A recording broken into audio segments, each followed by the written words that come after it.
systems go. Clear for liftoff.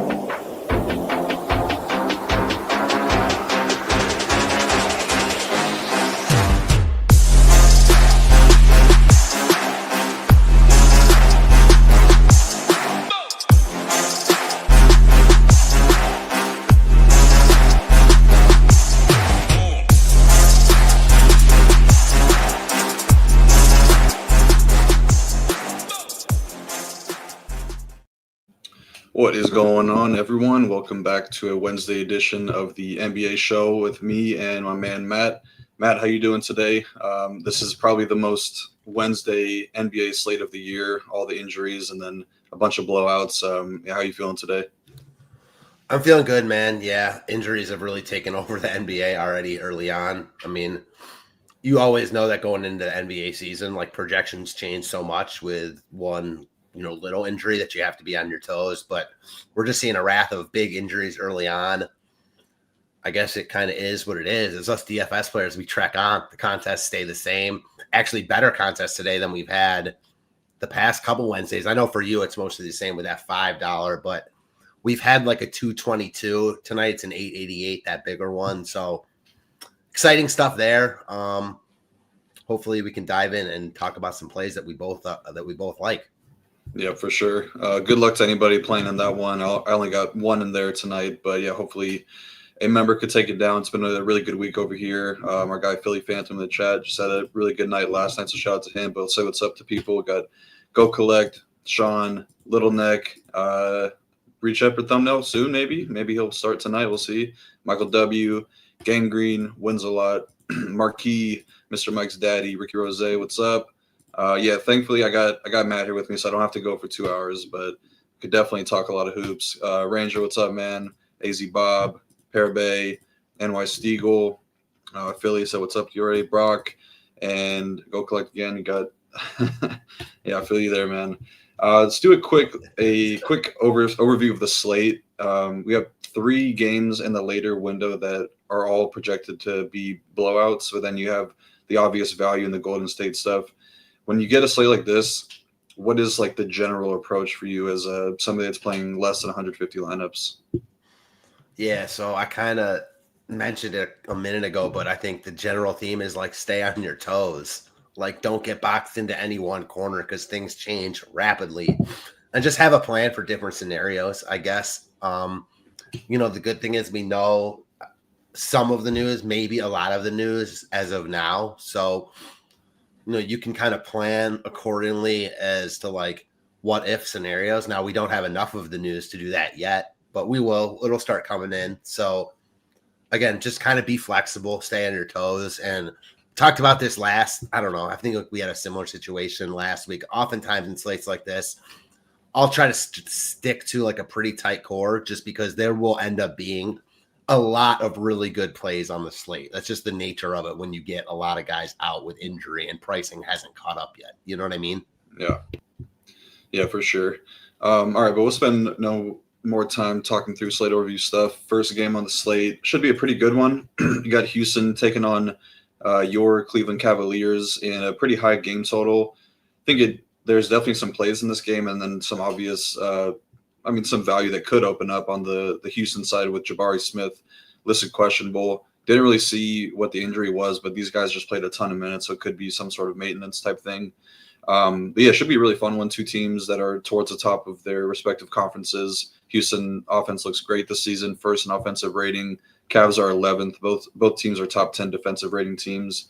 But Houston's been getting it done on offense, really efficient 3-point shooting and really good offensive rebounding rates. Pretty massive number, 41% offensive rebounding rate.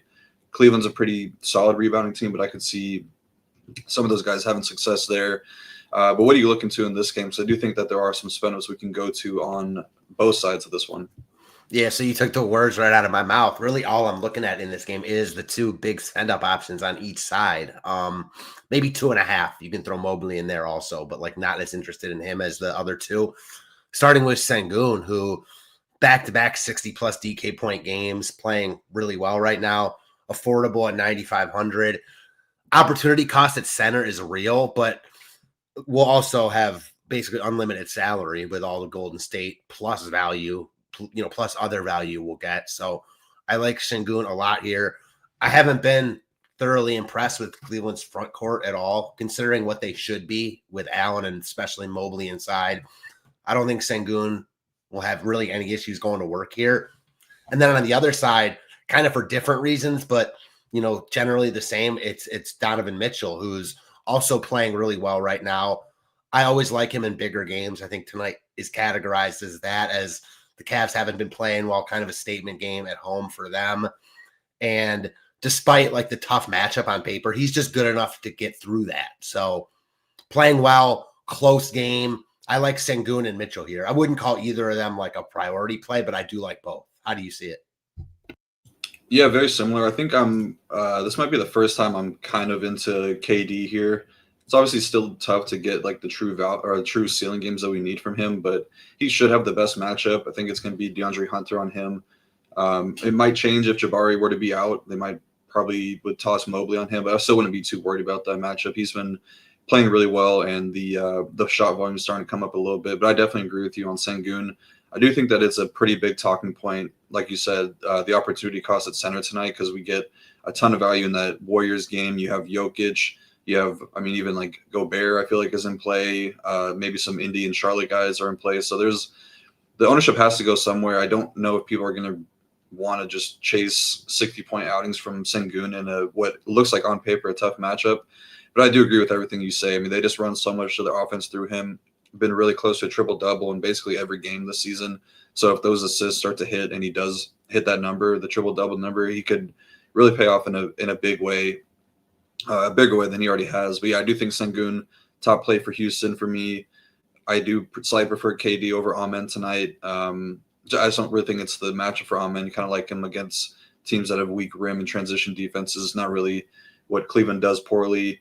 And then I would keep an eye on the Jabari Smith stuff, because if he were to miss, they probably introduce Reed Shepherd into the starting lineup, and I think that we'd all be pretty excited to play him. I know Little Nick would probably play him in 150 lineups if he had that many, but he would definitely be a good play. He's playing really well right now, 30-plus DK points in each of his last 4 games. And then, it's pretty much just Spida, Donovan Mitchell for the Cleveland side. Not a good matchup on paper, but like you said, he does get up for these big games. This game would be categorized as one of those. I do think that he's a pretty decent option here. Maybe you could look to some overs on the betting market on guys like Sam Merrill. I don't really know who else would be like their knockdown 3-point shooter, but the Rockets do give a good amount of 3-pointers, so I would maybe consider some overs there. But yeah, pretty solid game to target. I think that this next one looks pretty good as well. Charlotte and Indy, close game total. Surprisingly, Charlotte is favored tonight on the road, but they're getting a little bit healthier with LaMelo back. Although he's on a pretty strict minutes restriction right now, I think that is going to be the just kind of the thing moving forward with him. He's probably not going to be playing mid to upper 30 minutes much, if at all, this season. And then Indy getting healthier as well with Bennedict Mathurin back in the mix. I think it's a pretty good spot to pick on some of these guys. It might be a little tougher on the Charlotte side just because these guys are priced up with LaMelo back, and it like Bridges and Kahn and Sexton, all these guys are negatively impacted by his return from a usage standpoint. But I don't think it's too crazy to go to Kalkbrenner or Diabate. Definitely max one of those guys with the prices being where they are, but they're splitting the center minutes. Indy is an awful rim defense, giving up a good amount of rebounds to the center position as well. I could see one of these guys having an efficient game with like a double-double, maybe add some steals and blocks in there to pay off the value. I think Kahn is still okay. He definitely has a really big usage hit to his numbers with LaMelo on the court this season. But, he's just really good. Like, he can get it done, and he's been getting it done in pretty tough matchups. So I don't think that it's really one I'm shying away from with Mathurin on the other side. But speaking of Mathurin, I think that he's probably my favorite play in this game. Just had a massive 38% usage rate in his first game back from the injury, and I don't think that he's going to be too limited from a minute standpoint. But with him back and Nembhard getting healthier, TJ McConnell back, like I just can't see myself paying $9K plus for Siakam now, even what is like a decent on paper matchup. I think it's probably just Mathurin for me, and then the centers, and then Isaiah Jackson as well. He got to start 27 minutes in a tough matchup against Jalen Duren and the Pistons. He should be in a much better spot here. But what are you thinking about in this game? Yeah, honestly, like this game, like you said, from a 30,000 foot view looks really good from a DFS perspective. But the problem is where pricing is, and with the Golden State value we have now, like it just might not be the best slate for it. Like if this game were on last night's slate, I think I might be interested in like game stacking it. But tonight, I'm not sure if you're going to need anyone from this game. I think you're right. Like the Charlotte centers look okay, but I don't know how good they look compared to, the Golden State centers, Sengun, Jokic, Drummond. So tough for me to prioritize those guys. I like Sexton at 5,400, but like, LaMelo back. Certainly, I don't think Sexton is like a smash play or anything. And then from the Indiana side, I do think Mathurin is the top overall play from this game. It just is really looking like it might be a stars and scrubs type slate. So that doesn't mean there isn't a place for Mathurin on this slate. I just don't know if he's going to be like a core play for me. I'll put it like that. But ultimately, I'm with you. Like this game should be competitive, high scoring, bad defenses. So all of a sudden, like if it plays like that, multiple pieces from this game could get there. I'm with you. Yeah. I think you broke that down beautifully. Yeah, I don't know. I'm pretty high on Mathurin tonight, but I do agree he's probably a little too thin to be a core play. But I do think that he's got really appealing upside. So he's definitely my favorite play in that entire game. But yeah, like you said, the center spot, a lot of opportunity cost there, and we get a min price center in the game after this one that we're definitely going to want to get pieces of. But this is also another game, another really close spread. I think is the theme of the slate. The first 3 games, 1-point spreads, and then you get 2 pretty fast-paced teams with injuries on the Philly side that should make it pretty appealing with Embiid, Paul George, and Kelly Oubre out. Raptors, one of the hottest teams in the East right now, have won 8 of their last 9 games. Still think that their defense has some holes that you can attack. It's obviously the rim defense, never really that great with Jakob Poeltl down low, giving up a ton of points there. And they're kind of getting a little lucky with teams shooting it inefficiently against them at the 3-point line, shooting just 32%. And then the Sixers, they are one of the biggest on-ball funnels in the league, dead last in pick-and-roll defense, bottom 3 transition defense, and Toronto's a top 3 transition offense. So there's really a lot to like about the Toronto side that I think they might get a little bit overlooked in comparison to what, their upside is. But the pricing is pretty solid. I do think we're starting to see it like change from a usage standpoint in Ingram's favor lately. He's leading the team in pick and roll, handling over like the last week or so. Minutes are starting to come up there. I think it's a really good spot to attack this Philly defense with pick and roll heavy guys. So that would make Ingram and Quickly 2 pretty high options for me on this slate. But then like Scotty Barnes and RJ Barrett have really good matchups as well with the way that the Sixers give up a ton of transition points. Those are their 2 top transition scorers. And I think even Poeltl is in play at 5.8K. So I'm really liking a lot on the Toronto side. And then I'll let you break down the Philly side if you want. Yeah, for sure. So for me, I'm with you on the Toronto side. I like all of those pieces. I'm not sure there's one I like absolutely love, but I think Toronto's just in generally an overall good spot from Philly. For me, multiple guys in play here. They're a little bit shorthanded. Still no Oubre. Maxey back to playing 40-plus minutes. He looks really, really good as a spend-up option. Projects well. Ownership isn't crazy. I like Maxey. And then Drummond. Like before all the Golden State news, he was looking like arguably the best play on the slate. He still might be. I mean, really nice tag for Drummond right now, who's playing big minutes, and we just know what he can do in those minutes in which to be a competitive game against what you said is not a front court I'm scared of at all. Those 2 guys would be the main pieces for me. Quentin Grimes would be the other guy I'd be looking at, like not a priority, but certainly like a consolation prize if you can't get all the way up to Maxey. I like Grimes. He's got high upside games, 6,100. He can certainly pay that tag off. There's plenty of meat on the bone there. I think those 3 guys mainly. How about you? Yeah, definitely agree with you on Drummond. I think he's the best play on probably in this entire game and one of the better center plays on the slate. Love attacking Jakob Poeltl.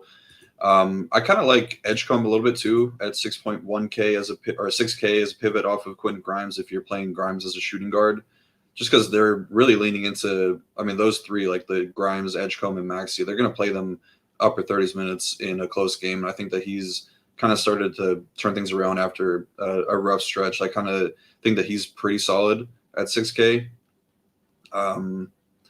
Yeah, I don't know. I think it's a little bit of a tougher spot for Maxey. I do think that he could get there from a usage standpoint with all those guys out. But Toronto does a pretty good job taking away the pick and roll, so I think it might be a little bit tougher. I don't know where he would rank in terms of spend ups for me, but I'll definitely have a good bid. 10K with the 40 minutes back. I think that he's definitely in play. But yeah, I'll get over these Toronto guys for sure. I think that one of these guys puts up a pretty solid score, and if I had to choose one, I would probably say Ingram now. Do you have like a ranking system for Toronto tonight from their top 4 guys? You can leave Pardo out if you want. I do, and I will. But before I answer that, I was going to ask you, in your 1,888, do you think you'll have any Toronto tonight? Potentially, like it might be one of like Ingram or Quickly. I got to see what the builds look like because I haven't really ran. But I think I do like those guys a good bit. Too early, I get it. Like they might not fit, but you wouldn't mind it at all if you got to one of them. I get it. For me on this slate, I think they're all really close. So like I don't think there's like too much to gain from ranking them. I like Ingram the most. You talked about the matchup. I like his price tag and his positionality at shooting guard. Probably Quickly, then Barnes, then Barrett. I do think you can throw Podol right in there. The only problem with him is the center, eligibility. So yeah, tough to get to him on this slate. But I'm with you. Like all the Toronto guys are in play. I'm just not sure any one of them is like a priority play for me. Yep. Agree there. Ingram's tag is nice though. Yeah, 7.3 is pretty good. He's really starting to play well right now too. So yeah, I kind of like him a good bit. All right, so now we get to the game with all the injuries, and we'll start with who's out. We should expect Jimmy and Draymond to be out. They're unlikely to play, but we already have out tags on Steph, Kuminga, and Al Horford. Still waiting on Buddy Hield, which could tighten things up even more. I think the projected starting lineup is probably likely to stay what it is with Pods, Will Richard, Moses Moody, Quinton Post as the 4 guys that should for sure start.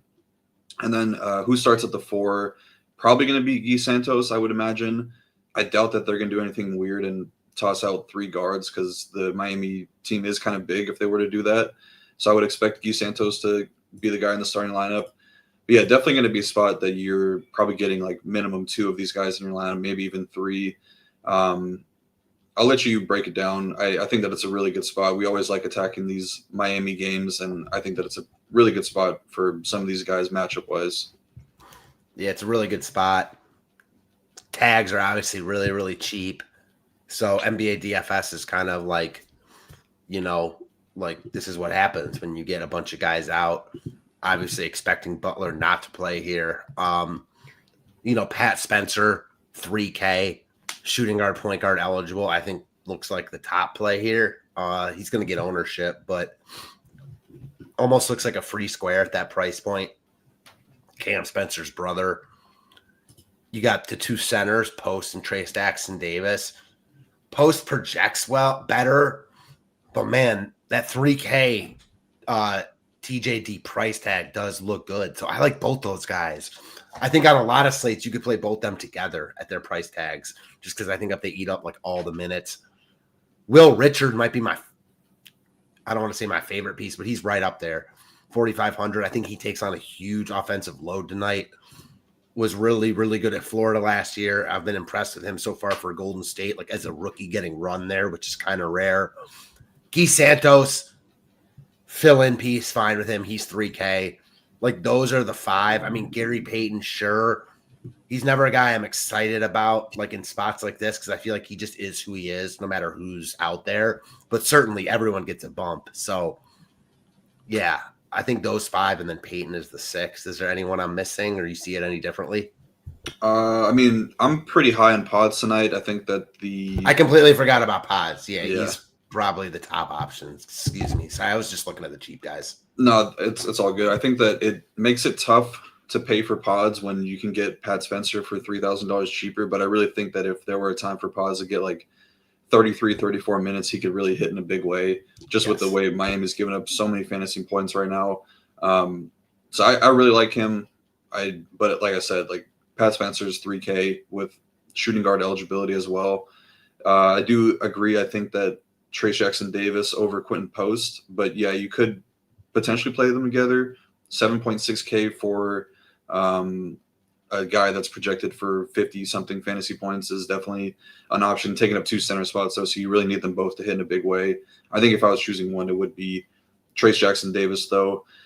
I probably wouldn't be messing with like Gary Payton and Buddy Hield. I think that there's a more likely chance that Steve Kerr does something weird and just doesn't play them a lot of minutes, and we get a little bit more from the young guys.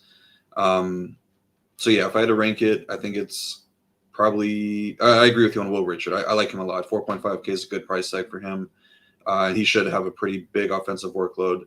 So I think Trace Jackson-Davis, Spencer, Richard, probably the top 3 guys. Then Pods for me. And then I guess Guy Santos, Post. And I mean, you're playing a lot of these guys, so it's kind of tough. You got to just think through some general groupings on like who would negatively correlate. Probably nothing for me on Miami. Looks like Bam's going to be back tonight, so that'll make all these guys a little bit less appealing at these price tags. Think you're probably okay to play Norm Powell, but that's probably it for me in Miami. I doubt you probably like anything over there. No, I don't, but I just want to reiterate my fondness for Pods here. Like, yeah, to your point, it's hard to get to him at like literally double the price tag as Spencer when he doesn't project like that much better. But I think if one of these guys goes for like 50 DK points tonight, it's definitely Pods. I could see him being like a guy you absolutely need in tournaments tonight. I 100% will have exposure to him. Yeah. All right, cool. Now we get to I guess these games are a little bit less appealing from a game environment standpoint, but there's still a lot to like on as spend up options in these games. You got Washington heading into Minnesota. Washington looks like probably the worst team in the league right now. Definitely one of the worst defenses in basically every category. So all these guys in Minnesota, I think, are going to be in play tonight. Not really too worried about Bilal Coulibaly returning. Anthony Edwards has crushed that matchup, so he's a totally fine option. I still think that he should probably be priced to like 9.5K. I'll just say from the Washington side, like if you're playing any of these guys, I think that Keyshawn George and CJ McCollum have the best matchup. Especially if Jaden McDaniels were to miss. The Minnesota defense has been good, not as great as it was in years past, but their pick and roll defense is really struggling, bottom 2 in NBA in that category. Keyshawn George and CJ are the 2 guys that get it done there. But I think if you're playing these guys, the most likely way for them to get it done is in a closer game. So I would probably want to pair them with a Minnesota piece, and that would be pretty easy to do. So those guys are cheap between Keyshawn and CJ, only 5.9 and 5.8K. Don't really like Sarr here, especially with the strength of the center position, so probably won't go there. But yeah, I think all 5 of Ant, Randall, Rudy, Dante, and Nas are in play. Probably don't want both Ant and Randall together unless you have multiple pieces of the game. So I would probably be max one of those 2 guys, or I would say if I have 2 of them, at least one of CJ or Keyshawn George. And then, yeah, I think Rudy is a high upside option at the center position in a great matchup that he's done well in the past. Same thing for Naz Reid. Naz is probably my favorite play on Minnesota, just a lot less opportunity cost spinning down for somebody, 5.3K, that has a longer leash in the fourth quarter. So I'd say he's my favorite, but really like all these guys. How are you viewing this game? Yeah, we're in pretty much almost all aligned here. Does Sarr being questionable, if he's out, do anything for you? I don't think so. Like, who would those minutes go to? I guess like, Marvin Bagley. Yeah, sure. Does it make you like those other guys like McCollum and Keyshawn George more? Like, part of me, yes. Part of me, no, because the blowout concern becomes even more real. But part of me, yes, because, like, Sarr eats up some usage. So, like, those guys would probably eat that up. Yeah, that's a good call. Didn't even think about it like that. But, yeah, I mean, yeah, that's a good price tag for them, especially taking away a guy like Sarr. 27% usage rate is pretty big to take off the court. So I do agree with you there. Yeah, so just something to think about, like, in tournaments. The blowout concern is obviously really big here. Minnesota's very good. Washington stinks, as you alluded to. Randall and Edwards have good tags, though. So, like, I'm not – the only thing I disagree with you is that, like, I don't think I would be totally against playing them both together, even with no Washington, just because Minnesota could get there in 3 quarters. Like, and there aren't, like, that many spend-up options on this slate, especially at those guys' positions, and we've got good value elsewhere. So am I looking to do that? Will I do that in one of my 3 lineups? No, but I don't know if I personally would set a rule against that. Otherwise, I agree with you. Like, if I'm playing two of them, I want some Washington. And I do think there's like hidden upside here if this game is close. Just not sure how likely it is to be close. Yeah, I agree there. I think I'm probably less inclined to say max one of those guys, but more so like if I'm playing two of them, I think that I'd want a Washington piece just because there is an outside chance that they could both get there in three quarters, but I think that the way that they get it done is probably in a closer game environment. And then that would also take away from the rest of the Minnesota guys. So you're probably just getting a bulk of the fantasy production from two guys instead. So that's kind of what I'm thinking through. But I agree. I don't know if I would set a max one rule essentially. We didn't talk about McDaniels being out. Does that do anything for us? Not from like a value standpoint. Who would even be starting Jalen Clark? Probably a little too thin on this slate to really be considering him. He's 3.3K, so I guess you could in a good matchup, but how does he compare to those Warriors guys, Nah, he doesn't. It's really just like the guys I see getting some bumps right now are DiVincenzo a little bit and Naz Reid, projected for pretty high ownership on this slate. Yeah, I think Naz is pretty good regardless. I do worry about guys like that, like in the blowout run though, because like if it's that big of a blowout, like even a guy like him, like if he's not on the floor, like he could lose major run, even more than the starters. Now there's a chance he could close in that type of scenario too. So like I see it both sides, but I don't know. I don't think like just playing him because of the blowout is necessarily a smart way to play it. I think he's just a good play regardless of that at that price. Yeah. He does start the fourth quarter normally, so you're just kind of hoping that it's like it's not like a 16 points. Yeah, exactly. But yeah, I think that he starts the fourth, and Randall look like they are off the court there. Actually, no, Randall's on. Gobert is off. But yeah, definitely a good spot to target some of these Minnesota guys. It's a really good matchup. And we go to another game that's very likely to blow out. Sacramento going off against OKC tonight. Another high spread. I think this one of the last three games probably the most likely to blow out in a really big way just because of how good OKC is. But Sacramento, no Sabonis tonight. They're just doing – it's really tough to have any sort of confidence in these guys because the minutes could fall out in a big way. We saw Zach LaVine even get benched the last time out. I think that if you're considering any of these guys, it's probably going to be Russ and Schroeder for me. But, I mean, 7.7K for Russ in this type of game environment seems really big.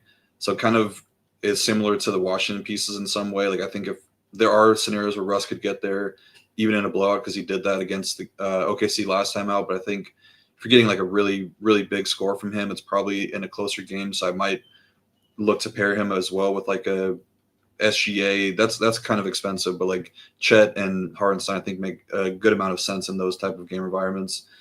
But yeah, not really excited about the King stuff. And honestly, that kind of gets me off OKC as well. I don't really think that I want to pay 10.6 for SGA when I believe in like 75% of the games this season, he hasn't even played the fourth quarter. Look at the game log. He's not topping 30 minutes in any of his recent games. So that's kind of tough to spend up for that type of minute production. So I think that I'd probably just want to spend down for guys like Chet and Hardenstein. We saw Hardenstein have the game of his life against Sacramento last time out. Doubt he does that again, but it is a really good matchup. And then same thing for Chet, like 7.6K, good price tag for somebody with his type of upside. How do you view this game? I view it the same as you. My big problem with this game, like compared to the past game, I think if this game like is competitive, it's not some like high scoring fiesta. Like OKC is just too good for that. It's because like OKC's like not really hitting shots. Whereas I do think that if Washington is competitive with Minnesota, there are scenarios where like both teams are just hitting a ton of shots. So if I'm picking one of those games to go to, I'm going to Washington, Minnesota. I might be completely wrong there, but this game is just not appealing to me at all. The price tags are fair all around, and like I think the blowout concern is just as real. So yeah, if there was one guy in Sacramento, it would be Russ. But I feel like, to your point, if I'm playing Russ, I want an OKC piece, and I really don't want an OKC piece. Drew Eubanks is thin now on this slate, so I'm good here. Yep. Yeah, pretty easy to get off of this game. Oh, there we go. Got Alex Sarr listed out. So that will definitely change some things. Maybe we can circle back to that if we get a projected starting lineup because that'll. I mean that. Yeah, I'm glad that you brought up the CJ and Keyshawn George if Sarr were to be out, because I did look at the numbers and they're pretty solid in a decently large sample size for those guys. And hey, I mean, I see Brandon Katz saying like that's a bad take. Kings have a far better chance to keep this game competitive than Washington. That's why we all play our own DFS lineups, right? Yep. All right, so another game with big blowout concerns. Denver heading into New Orleans tonight with the potential return of Zion to make it. I don't know. There might be a chance for them to keep it close if Zion were to return. I don't think it changes too much. If anything, that just makes the Pelicans guys, I would say, borderline unplayable at their price tags. Like, I don't think you really want to pay 7.6 for Murphy in what looks like a tough matchup with Zion back. And then there's a chance that with Zion returning, that Queen is back on the bench because I just don't think you can really play Zion without a stretch big alongside of him. Not really sure Queen fits that mold. So I think that there is an outside chance that they do not start alongside of each other if Zion were to be in. I think the best option on the Pelicans right now is probably Jeremiah Fears. I think he's pretty safe from a minute standpoint. We talked about it in some shows in the past where it's like you're getting normal rotation and then probably playing in a blowout as well. But he doesn't compare very well in comparison to all those Warriors guys. I don't really think that any of these guys are going to become priority plays. Sadiq Bey being questionable probably doesn't do enough. And then you got to make a decision on Jokic, 13K center only with all the value at center. I don't know. He hasn't, the last time he played against the Pelicans only played 28 minutes. Did put up a triple double, but that was only for 59 DK points. You're going to need like 70 plus from Jokic at that price tag for him to be viable in tournaments. So I guess that's a pretty big talking point if you want to break down how you're handling a guy like Nikola Jokic tonight. Yeah, so, man, I'm with you. Obviously, the block concern is really real here, too. But I'm torn because, like, I think there's enough value all the way around to get to Jokic. But you are, like, foregoing some of the other really good center plays. And then, obviously, it constrains what else you can do with your lineup. So, like, I haven't built my lineups yet. Like, I'm fine getting there if I do, but I'm not going to prioritize him at 13K. I wish there were, like, some other spend-up options I liked a little bit more than I do. There aren't, but, you know, that's just how the cookie crumbles tonight, I guess. Yeah. I was just running some builds earlier and was getting about 12% Jokic, which feels kind of uncomfortable just because you know that he's the most likely to really blow the slate away in a way that you needed it. But we'll see. I mean, that the Washington stuff does kind of change things a little bit. I'm going to see if we got a projected starting lineup there now.